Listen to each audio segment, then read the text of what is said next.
Salut tout le monde, je vous reprends aujourd'hui dans ce vlog. On est le 28, là il est 14h05. Tout le monde est au dodo, Bastien vient de partir travailler cette semaine, il est d'après-midi. Du coup moi j'aime pas parce qu'il finit à 20h et ça fait long. Lui il aime bien mais moi j'aime pas. Je vais essayer de me mettre un peu mieux parce que je suis en train de faire un gâteau. Et du coup je voulais vous parler un petit peu, mais c'est que là vous êtes hyper haut. Je vais essayer de me mettre plus en bas pour essayer de trouver un angle un petit peu mieux. Je voulais vous montrer, j'ai reçu en partenariat là, mais c'est un partenariat Instagram, mais je vous montre quand même des trucs twist check, j'arrive pas à le dire. C'est des gourdes là, j'ai pris un grand modèle et un petit modèle. Les gourdes lavables, je trouve joli, trop joli le packaging. Donc voilà, et un plus petit modèle qui est très joli aussi, c'est moi qui ai choisi.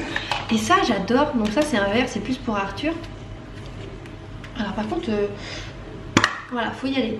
Et en fait c'est des gourdes, j'aime bien parce que du coup c'est hyper pratique pour laver. Il n'y a pas de tétine, il n'y a pas de tout ça. Et en fait vous pouvez mettre des fruits dedans.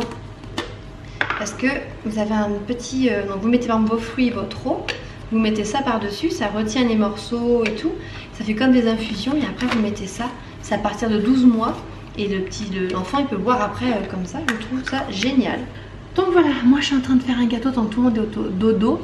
Je vais essayer de vous relever quand même parce que je vais pas me pencher comme ça pour parler tout le temps. Voilà, c'est mieux. Je suis en train de faire un gâteau, je sais pas trop ce que je vais faire. J'ai trouvé une recette là, vite fait. C'est que je voulais utiliser le reste de mon fromage blanc. J'ai fait un fromage blanc pour la première fois il y a 2 jours. Et du coup j'ai des bacs exprès dans ma yaourtière. Avec des bacs avec, vous savez, ça s'égoutte à travers. Et du coup, j'ai dit utiliser ce fromage blanc. Alors attendez, hop, je vais laisser un peu s'égoutter encore. Voilà. Et j'ai trouvé une recette sur internet. Voilà. Donc il faut de la poudre d'amande. Alors vous me demandez toujours où je prends les recettes, mais moi je tape sur internet et je cherche. Alors il faudrait vraiment que je me fasse un livre de recettes parce que j'ai trouvé des super recettes et des fois je les marque pas et je me rappelle plus. Donc là j'avais de la poudre d'amande. Je suis quand même équipée niveau pâtisserie. Hein. J'ai un peu de tout.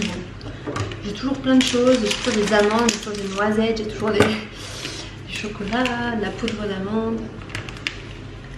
Donc ça va pas être pour nous parce que depuis lundi, on a décidé avec Bastien de refaire attention à notre alimentation. Alors je peux pas vous dire se mettre au régime parce que franchement, ça dépend des gens comment vous percevez ça, régime ou pas.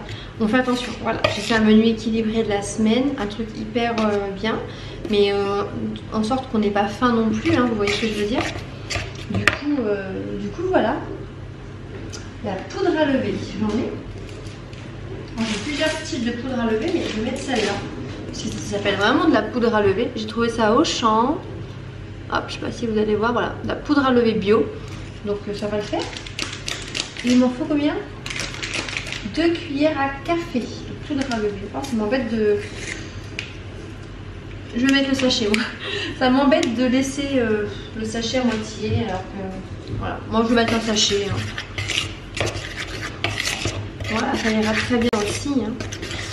Donc du coup on fait attention à ce qu'on mange. Et puis on s'est remis au sport depuis ce matin. Donc on a pris les cours de sport de Top Form 16. C'est une salle de sport qui est vers chez nous. Et c'est des cours, voilà, il y a du cardio, il y a du sport, des séances abdos fessiers, mais sur de la musique, c'est assez dynamique et tout, ça a l'air pas trop mal. On en a bavé ce matin, clairement on n'a pas d'abdos, ni l'un ni l'autre, ni les squats, je vous en parle pas, moi ça me tire de partout déjà. Donc demain ça va être compliqué. Demain on fait une séance de cardio.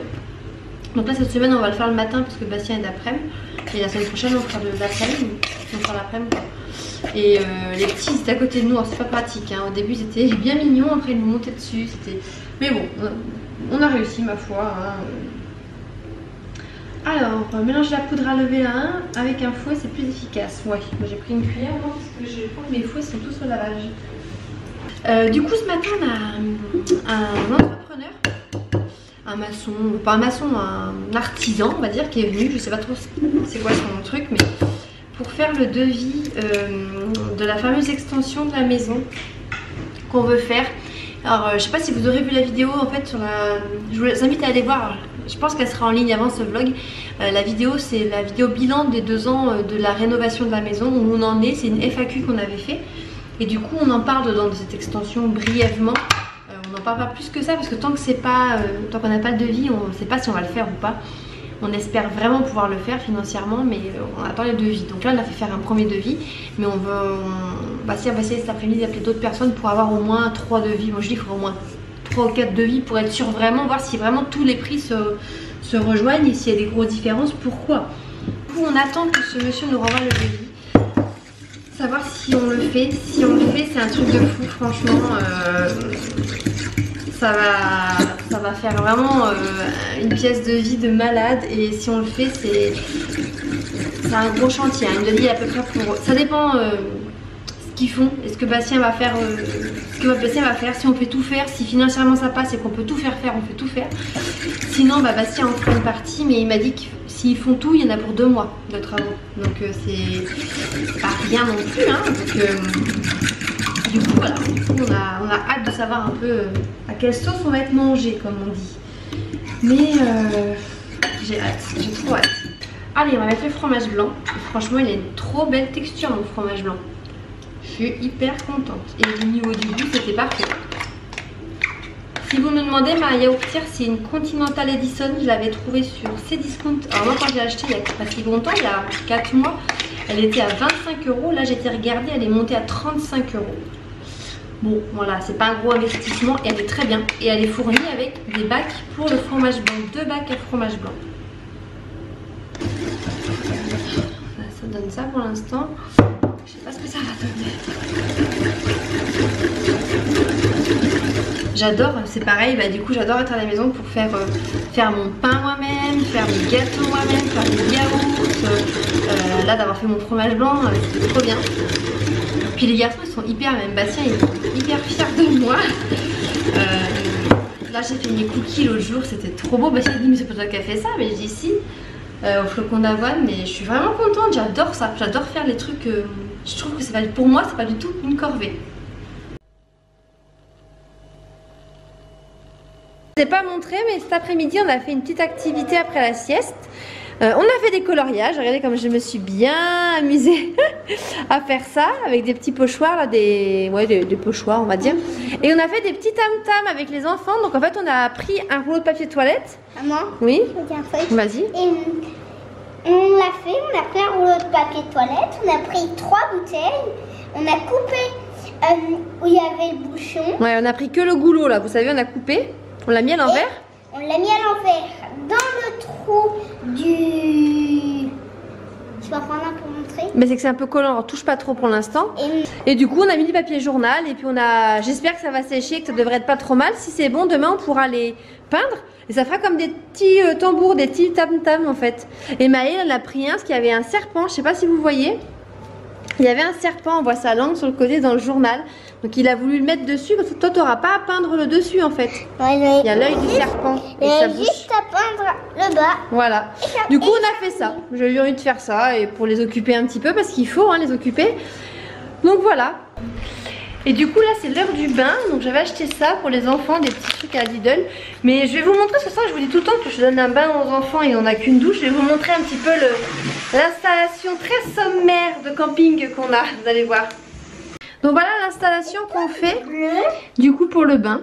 C'est une bassine, en fait une panière à linge qu'on avait acheté à Ikea à la base et qui servait pour mon linge. Et en fait on a quelqu'un qui m'a dit un jour sur YouTube qu'on pouvait en faire une petite baignoire. Du coup voilà, quand les enfants ils veulent jouer on fait ça. Donc c'est très simple, c'est très sommaire, on se croirait en camping. Mais ça va ma foi. T'es content, j'aurais donné des petites billes là, donc du coup il est tout content. Des billes bleues tranquilles. Mais voilà, ça fait très bien l'affaire, donc quand on a plus le temps et qu'on fait un bain, c'est comme ça, voilà.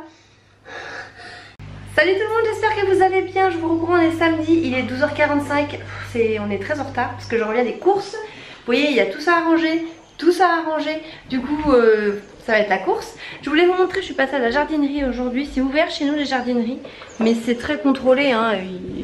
Vous rentrez pas comme vous voulez, hein. Faut attendre que l'autre de devant soit sorti, quoi. Il y a un nombre limité. Et parce que normalement on n'a pas l'impression, parce que quand on voit le temps pourri qu'il fait aujourd'hui, on se dit bah c'est moche. Mais il doit faire très beau normalement demain et après-demain je crois, donc on va croiser les doigts. Je voulais vous montrer ce que j'ai acheté à la jardinerie, ça fait longtemps qu'on voulait en prendre. Et du coup je me suis dit bah vu qu'on va avoir 2 jours de beau normalement, ou peux espérer. On va planter ça la semaine prochaine. J'ai acheté une clématite... clématite rouge cardinal, donc c'est des plantes grimpantes je sais où on va les mettre. La glycine là, donc j'ai acheté une glycine de Chine bleue. On va la mettre là-bas, là, le long du muret, et celle-ci on va la mettre derrière en fait, face, je sais pas si vous allez voir là, face à mon mur de cuisine là-bas. Donc voilà, donc j'ai pris 2 plantes grimpantes qui sont déjà assez jolies. C'est pas si cher que ça, hein. Ça vous voyez il y a les prix dessus, 16,95 et ça c'est 23 €. Donc ça veut quand même pas donner, mais ça monte très très haut, hein. Jusqu'à 12 mètres ils disent, donc je pense pas que ça, on va essayer de l'arrêter avant qu'elle monte jusqu'à 12 mètres, mais c'est plutôt sympa. Ensuite, oh là c'est tombé, il y a du vent là vous voyez. J'ai pris une capucine. La capucine c'est une plante qui va aller dans le jardin, dans le potager, parce que c'est très très bon il paraît pour les pucerons, voilà. Et les fleurs de la capucine se mangent en salade, on peut les manger, elles sont comestibles, donc ça on va goûter. J'ai pris une lavande, dans laquelle c'est, je ne sais pas, c'est une lavande angustifolia, voilà, une belle lavande, donc on va voir. Ensuite j'ai pris un... hop. Ah là, j'ai tout cassé, voilà. Un laurier, donc ça je sais que c'est toxique, hein, c'est pas très bon pour tout ce qui est les enfants, mais bon moi les enfants on leur explique et en général ils vont pas gratter les fleurs, hein. Donc ça c'est pour mettre derrière aussi vers le jardin, donc voilà un laurier rose. Et ensuite pour le jardin j'ai pris des poireaux, voilà 50 poireaux. J'ai pris, on va tester ça, hein, des mini pastèques, j'ai pris des butternuts, du potimarron, et là j'ai repris un melon ici charentais et une aubergine. Voilà, c'est tout ce qui nous manquait pour le jardin. Voilà ce que j'ai trouvé ce matin, la jardinerie, c'est ce qu'il nous fallait. Donc là je pense que pour cette année au niveau des plantations ça sera pas mal, hein. Ça sera en direct de notre jardin. On vient de planter donc le laurier rose ici. On l'a pas mis trop près parce qu'après on va mettre les portes coulissantes, donc du coup faut qu'il y ait la place. Là j'ai planté des mini pastèques, on va voir ce que ça donne. Là-bas j'ai planté butternut. Ici c'est une aubergine normalement qui fait un peu la tête, mais bon je viens de la planter. Là ça doit être concombre ou melon, je sais pas trop, j'arrive pas trop à différencier. J'ai perdu un pied de concombre je crois parce qu'il y avait tellement plu, c'est une catastrophe que ça a cassé le pied. Là vous avez mes fraises, j'ai paillé mais je suis dégoûtée, il a tellement plu que ça a fait pourrir les fraises, et en plus on s'en fait bouffer par des escargots je pense, donc j'ai remis de l'anti-limace, l'anti-escargot, mais je suis dégoûtée. Et la pluie ça fait beaucoup de dégâts parce que ça m'a cassé un pied, ça fait pourrir les fraises, et j'ai vu que tout mon cerisier, les cerises elles étaient toutes fendues à cause de l'eau. Je suis dégoûtée. Là on a les fèves, vous voyez elles sont super belles, elles sont bien poussées. Mes petites tomates de chez Lidl, vous voyez elles ont bien pris. Et puis voilà les oignons et les salades, on en a déjà mangé une. Et elles sont belles, on va pouvoir en ramasser là. Je vous montre, avant que je vous montre le chauffe-eau, on a refait le placard des jouets des enfants. Donc là, ce chantier qu'on a fait, là, on a tout sorti. Parce qu'en fait, ici, il n'y avait pas du tout d'étagère. Je sais pas si vous vous rappelez. C'était 2 bacs en fait, comme ça. Mais il y en a un qui était cassé. Et puis c'était des duplos, ça tombait de partout. Du coup, on a tout modifié. J'ai fait un gros sac à donner. Et là, on a remis des étagères. Ici, c'est tout ce qui est tutut bolide. Ils aiment bien, ils font des grands circuits, ils y jouent souvent. Et puis après, c'est tous les petits jeux qui peuvent accéder tout seuls. Vous voyez, tous les petits jeux comme ça. Voilà. Et un peu plus en hauteur, c'est ce qui craint un peu plus, on va dire, il faut qu'ils demandent à papa et maman. Mais voilà, là il y a la pâte à modeler, là il y a tout ce qui est les petites perforatrices et tout, donc voilà, donc je suis contente, c'est plus organisé. Et à côté, vous avez le chauffe-eau, voilà. Donc il est ici, donc il prend un peu de place, mais j'ai envie de dire, on a quand même du rangement. Là, quand on va faire l'entrée en face, il y aura un grand bahut encore, donc il y aura du rangement. Là-haut, il y a de quoi ranger.